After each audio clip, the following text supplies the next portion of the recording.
Hello everyone, কেমন আছো সবাই? চলে এসেছি রোদ্দুরে ছেঁড়া মানচিত্র গল্পের 20তম পর্ব নিয়ে। লেখিকা নীলুফা নাজমিন নীলা। মধ্যরাত পেরিয়ে ঘড়ির কাঁটা এখন 12টা 33। চারিদিকে নিস্তব্ধতা যেন পাথরের মতো ভারী হয়ে আছে। শীতের বিদায়ের পর বসন্তের আকাশ এখন একদম পরিষ্কার। মায়াবী জ্যোৎস্না আলো বেলকনিতে আছড়ে পড়ছে। সেই আলো ছায়ার খেলায় নীল রঙের শাড়ি পরা তৃণা দেয়ালের সাথে পিঠ ঠেকিয়ে হাঁটুতে মুখ গুজে বসে আছে। এক সময় যে তৃণা অন্ধকার ঘর থেকে বের হতে ভয় পেত, আর সেই গা ছমছম নিস্তব্ধতায় একা বসে আছে। মানুষের মনের ভেতর যখন বিশাল কোনো হাহাকার বা দুশ্চিন্তা বাসা বাঁধে, তখন কি বাইরের সব কৃত্রিম ভয় উবে যায়? হয়তো তাই তৃণার হৃদয়ে নীল বিষের কাছে বাইরের অন্ধকার আজ বড় তুচ্ছ। সন্ধ্যায় আরিয়ান ফোন করে জানিয়েছিল বান্দরবান থেকে ফিরতে অনেক রাত হবে বলে সে শহরে কোনো এক হোটেলে থেকে যাবে। আজ বাড়ি ফিরবে না। হঠাৎ এই নিশিরাতে তৃণার হাতের ফোনটা সজাগ হয়ে উঠল। আরিয়ার নামটা স্ক্রিনে ভেসে উঠতেই তৃণার বুক ধক করে ওঠার আগেই রিসিভ করলো। ওপাশ থেকে আরিয়ান সেই গম্ভীর কিন্তু ক্লান্ত কণ্ঠস্বর ভেসে এলো। ঘুমাওনি? তৃণা নিজেকে সামলে নিয়ে বলল, না, এখনই ঘুমিয়ে যাব। আপনি কি হোটেলে পৌঁছেছেন? হুম, এই তো মাত্রই আসলাম। আরিয়ানের কণ্ঠস্বর বেশ ধীর। এরপর এক দীর্ঘ নীরবতা। কেউ কোনো কথা বলছে না, কিন্তু ফোনের লাইন ধরে দুজনের শ্বাস প্রশ্বাসের শব্দ একে অপরের কানে পৌঁছাচ্ছে। তৃণা সাহস সঞ্চয় করে অনুচ্চ স্বরে প্রশ্ন করল, সেই মেয়েটার কি কোনো খোঁজ পেয়েছেন? আরিয়ান ওপাশ থেকে একটা গভীর দীর্ঘশ্বাস ছেড়ে বলল, না, তবে আশা করি খুব তাড়াতাড়ি পেয়ে যাব। তৃণার ঠোঁটে একটা স্নান বিষণ্ণের হাসি ফুটে উঠল। ফোনের ওপাশ থেকে আরিয়ান সেই হাসির শব্দ শুনতে পেল না, কিন্তু তৃণার নীরবতা হয়তো তাকে কিছু একটা বলতে চাইল। তৃণা হঠাৎ খুব নিচু গলায় বলল, আপনি যদি ফ্রি থাকেন তবে কি কিছুক্ষণ কথা বলবেন আমার সাথে? আরিয়ান ওপাশ কিছুক্ষণ চুপ করে রইল। তৃণার গলায় আজ এক অদ্ভুত আকুতি ছিল, যা আরিয়ানকে উপেক্ষা করতে দিল না।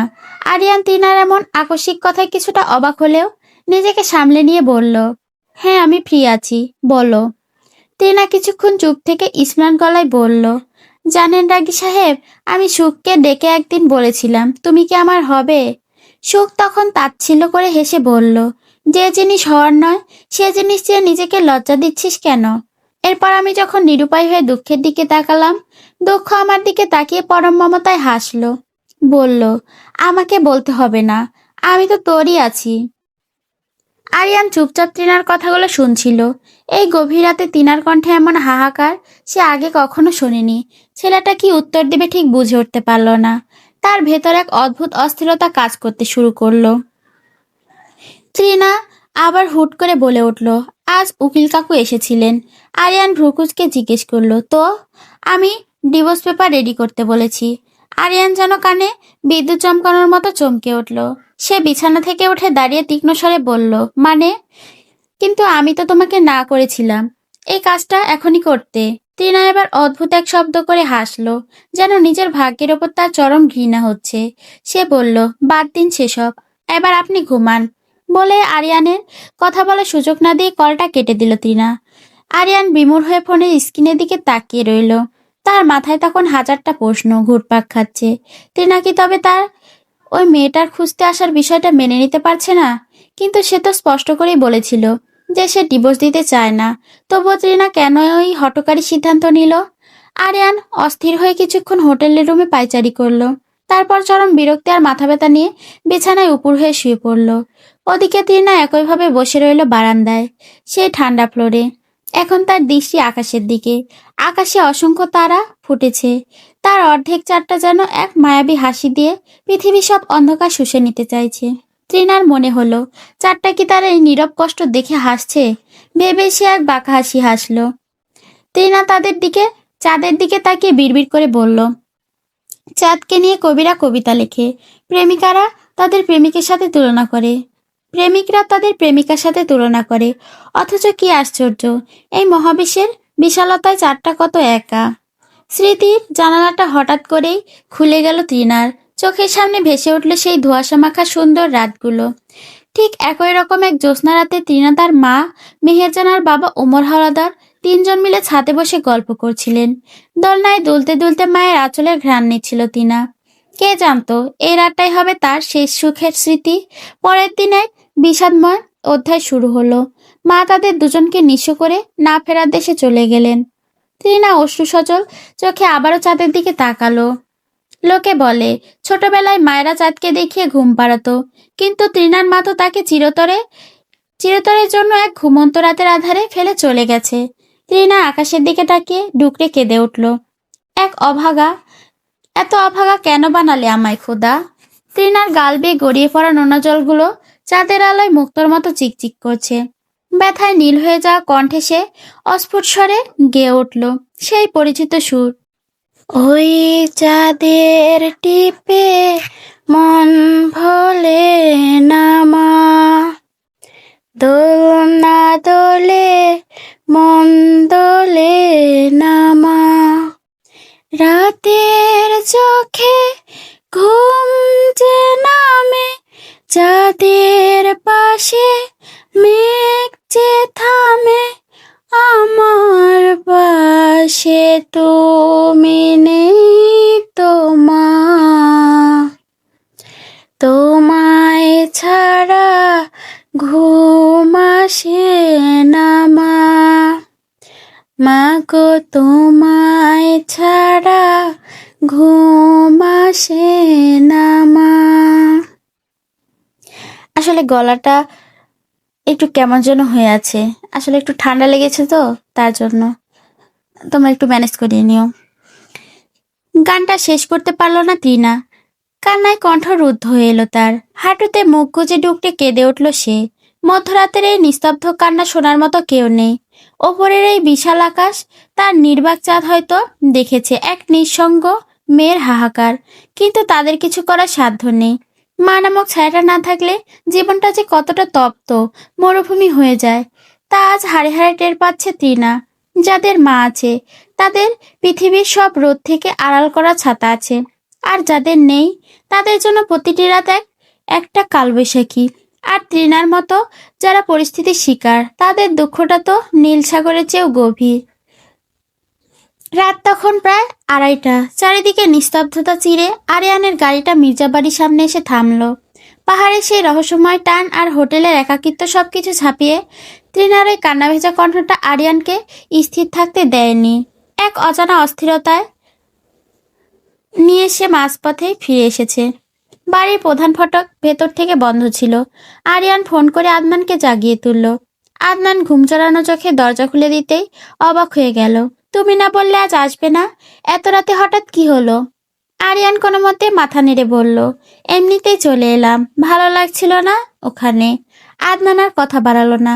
আরিয়ান দ্রুত পায়ে সিঁড়ি বেয়ে ওপরে নিজের রুমের সামনে দাঁড়ালো। দরজায় হাত দিতেই বুঝতে পারলো ওটা ভেতর থেকে লক করা নেই। ধীর পায়ে ভেতরে ঢুকতে দেখলো পুরো ঘর ঘুটঘুটে অন্ধকার। কেবল বেলকনির এক কোণে চাঁদের ইসমান আলো এসে পড়ছে। আরিয়ান পা টিপে টিপে বারান্দায় যেতেই তার বুকের ভেতরটা মোচড় দিয়ে উঠল। হিমশীতল ফ্লোরে তিনা গুটিসুটি মেরে বসে আছে, হাঁটুতে মুখ গোজা। মেয়েটা এতটাই নিজের কষ্টের গভীরে ডুবেছিল যে আরিয়ানের আসার শব্দ পায়নি। আরিয়ান আলতো করে তিনার কাঁধে হাত রাখলো। স্পর্শ পেতে তৃণা শিউরে উঠে ছিটকে দূরে সরে গেল। ভয়ার্ত গলায় চিৎকার করে উঠল, কে কে আপনি? আরিয়ান শান্ত স্বরে বলল, আমি। তৃণা কয়েক মুহূর্ত স্তব্ধ হয়ে রইল। অন্ধকারের মাঝে আরিয়ানের ছায়াটা দেখে সে যেন বিশ্বাসই করতে পারছে না। কাপা কাপা গলায় বলল, আপনি আপনি তো হোটেলে থাকার কথা। আরিয়ান কোনো জবাব না দিয়ে তৃণার সামনে হাঁটু গেড়ে বসলো। মেয়েটার চোখের নিচে কালি পড়ে গেছে, মুখটা কান্নায় লাল হয়ে আছে। আরিয়ান নিজের আঙুল দিয়ে তৃণার গাল বেয়ে পড়া তপ্ত অশ্রুগুলো মুছে দিল। তার কণ্ঠে বিরক্তি আর মায়ার এক অদ্ভুত মিশেল শোনা গেল। আমি তো তোমাকে বলেছিলাম তৃণা, আমি তোমাকে ডিভোর্স দেব না। তুমি আমার রুমে থাকছো, আমার চোখের সামনে থাকছো, এতে তো আমার কোনো সমস্যা হচ্ছে না। তবুও কেন তোমার এত জেদ? কেন ওই মাঝরাতে ফ্লোরে বসে চোখের জল ফেলছো আর ফোন করে বললে ডিভোর্স পেপার রেডি করতে? এতটা অস্থির কেন তুমি? তৃণা নিথর হয়ে আরিয়ানের দিকে তাকিয়ে রইল, তার চোখে রাজ্যের বিস্ময় আর অবিশ্বাস। আরিয়ান আবারও শান্ত গলায় বলল, তৃণা, আমি আর কতবার বলবো, আমি শুধুমাত্র এই কন্যাকে খুঁজছি আমার মানসিক সমস্যার জন্য। আমি ওই অদ্ভুত মানসিক রোগ থেকে মুক্তি পেতে চাচ্ছি। তবে তুমি যদি চাও, তুমি যদি একবার বলো, তাহলে আমি ওই মেয়ের আর কোনো খবর নেব না। তাকে খোঁজা আজই বন্ধ করে দেব। ত্রিনা তখন চুপ করে আছে, তার মুখে কোনো কথা নেই। আরিয়ান এবার আর কিছুটা এগিয়ে গেল, একদম ত্রিনার মুখের কাছে নিজের মুখ নিয়ে ফিসফিসিয়ে বলল, এই গভীর রাত্রিতে তুমি কি স্ত্রীর অধিকার চাও? তবে তুমি চাইলে আমার কোনো সমস্যা নেই। আরিয়ানের এমন সরাসরি কথায় ত্রিনা ভীষণভাবে চমকে উঠল। সে লজ্জায় আর সংকোচে কিছুটা পিছিয়ে যাওয়ার চেষ্টা করলো, কিন্তু পেছনে দেয়াল থাকায় তা পারল না। ত্রিনার এই অসহায় অবস্থা দেখে আরিয়ানের ঠোঁটের কোণে বাঁকা হাসলো। তারপর এক ঝটকায় একটানে ত্রিনাকে পাঁচ খুলে তুলে নিল। ত্রিনা অপ্রস্তুত হয়ে ভয়ে আর আতঙ্কে হাত পা ছুটতে লাগলো। কাপা কণ্ঠে আর্তনাদ করে বলল, ছাড়ুন প্লিজ, আমাকে নামিয়ে দিন। আরিয়ান ত্রিনার কোনো আকুতি শুনল না। ত্রিনা মরিয়া হয়ে জোরে জোরে আরিয়ানের চওড়া বুকে কিলঘুষি বসাতে লাগলো। আরিয়ান হঠাৎ তার পা থামিয়ে ত্রিনার মুখের দিকে তাকিয়ে ধমক দিয়ে উঠল, চুপ থাকো একদম। আরিয়ান সেই কড়া কণ্ঠে ত্রিনাকে মুহূর্তেই শান্ত হয়ে গেল। আরিয়ানের সেই কড়া ধমকে ত্রিনা মুহূর্তেই শান্ত হয়ে গেল। আরিয়ান লম্বা লম্বা পা ফেলে ড্রয়িং রুম পেরিয়ে বেডরুমে চলে এলো। বিছানার কাছে আসতেই ত্রিনার ভয়ে কলিজা শুকিয়ে যেতে লাগলো। সে কোনোভাবেই আরেকটা ভয়ঙ্কর রাতে সাক্ষী হতে চায় না, কিন্তু আরিয়ান তাকে অবাক করে দিয়ে বিছানায় একদম আলতোভাবে শুয়ে দিল। শুয়ে দেওয়ার সময় আরিয়ানের মুখ ত্রিনার মুখের একদম কাছে চলে এলো। ত্রিনা ভয়ে দু চোখ কিসমিস করে বন্ধ করে রেখেছে। আরিয়ান ত্রিনার সেই ভীতু মুখের দিকে তাকিয়ে তৃপ্তির এক মুচকি হাসি হাসলো। এরপর সে আলতো হাতে বিছানার পায়ের নিচ থেকে কম্বলটা টেনে ত্রিনার সারা শরীরে জড়িয়ে দিল। ত্রিনা অবাক হয়ে ধীরে ধীরে চোখ খুলল। আরিয়ান তার দিকে তাকিয়ে খুব ধীর কণ্ঠে বলল, বোকা মেয়ে। বলে আরিয়ান পাশ কাটিয়ে দ্রুত পায়ে ওয়াশরুমে চলে গেল। ত্রিনা বিছানায় শুয়ে ঠিক বুঝতে পারল না আসলে হলোটা কি। সে কিংকর্তব্য বিমূঢ় হয়ে পড়ে রইল। এরই মাঝে ওয়াশরুম থেকে শাওয়ার ছাড়ার শব্দ ভেসে এলো। ত্রিনা মনে মনে ভাবলো, মাঝরাতে কি লোকটা সত্যি গোসল করবে? সকাল 10টা বেজে গেছে, কিন্তু আরিয়ানের মোবাইলটা তখন এক নাগাড়ে বেজে যাচ্ছে। রাতে অনেক দেরি করে ঘুমানোর কারণে আরিয়ানের শরীরটা ভীষণ ভারী হয়ে আছে। সে কিছুতেই চোখ মেলতে পারছে না। শেষমেশ বিরক্ত হয়ে চোখ বন্ধ করেই হাতড়ে মোবাইলটা খুঁজে কানে ধরল। কর্কশ গলায় বলল, হ্যালো। ওপাশ থেকে নীরবে কণ্ঠ ভেসে এলো, যার সাথে পাহাড়ে সেই হোটেলে দেখা হয়েছিল। নীরব কিছুটা অবাক হয়ে বলল, কিরে এখনো ঘুমাচ্ছিস? এত সকালে কল দিলি কেন? আরিয়ানের কণ্ঠে রাজ্যের বিরক্তি। সকাল কোথায়, 10টা বেজে গেছে। যাই হোক, একটা জরুরি কথা শোন। গতকাল তোরা যে লিস্টটা নিয়েছিলি, সেখান থেকে একটা ছেঁড়া পাতা সেই স্টোর রুমেই পড়েছিল। সকালে ঝাড়ুদার ময়লা পরিষ্কার করতে গিয়ে ওটা খুঁজে পেয়েছে। আরিয়ান হাই তুলে বলল, আচ্ছা, ওটার একটা ছবি তুলে পাঠিয়ে দে। নীরব কল কেটে দেওয়ার কয়েক সেকেন্ডের মধ্যে হোয়াটসঅ্যাপে ফটো আসার নোটিফিকেশন বাজলো। আরিয়ানের প্রথমে দেখার খুব একটা ইচ্ছে ছিল না। সে আবার চোখ বন্ধ করে নিল, কিন্তু অবচেতন মন তাকে সায় দিল না। সে ভাবলো, নামগুলো একবার দেখে আবার ঘুমাবে। ঘুম ঘুম চোখে মোবাইলটা হাতে নিয়ে ঝাপসা দৃষ্টিতে ছবিটার দিকে তাকালো আরিয়ান। কিন্তু ছবির ওপরের নামগুলো পড়া মাত্রই তার চোখের ঘুম এক নিমিষে উধাও হয়ে গেল। আরিয়ান ধপাস করে বিছানায় উঠে বসলো। যাদের দুই হাতে চোখ কষলিয়ে সে বোঝার চেষ্টা করলো, যা দেখছে তা কি সত্যি নাকি এখনো স্বপ্নের ঘোরে। না, সে যা দেখছে তা দীপাকালের মতো সত্যি। আরিয়ানের চোখ দুটো যেন কোটর থেকে বেরিয়ে আসার উপক্রম। সেই হলদেটে পুরনো কাগজে স্পষ্ট অক্ষরে লেখা রয়েছে, ওমর হাওলাদার। তার নিজেই পরিবারের সদস্য হিসেবে নাম দেওয়া আছে ত্রিনা হাওলাদার এবং রিনি হাওলাদার, সাথে রোশনারা বেগম। আরিয়ানের হৃদস্পন্দন মুহূর্তের জন্য থেমে গেল। তার মাথায় হাজারটা প্রশ্ন ঝড়ের মতো আছড়ে পড়তে লাগলো। তবে কি সেই বৃষ্টির দিনে দেখা নীল গ্রাউন্ড পরা রহস্যময়ী মেয়েটা ত্রিনা, যার সাথে সে একই ছাদের নিচে থাকছে, যাকে সে অবজ্ঞা করছে, সেই কি তার সেই 4 বছরের পুরনো জট?